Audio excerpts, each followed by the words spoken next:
10 actions ont été revendiquées par la fraction nationaliste armée révolutionnaire, une mystérieuse organisation sur laquelle enquête le pôle antiterroriste de Paris. Lionel Feuerstein, Delphine Paric-Miller.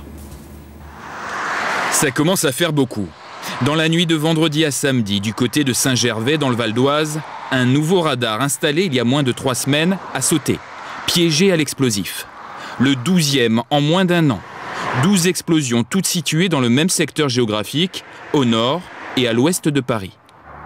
10 de ces attentats ont été revendiqués par la FNAR, comprenez, Fraction nationaliste armée révolutionnaire. Un groupuscule aux idées plutôt confuses.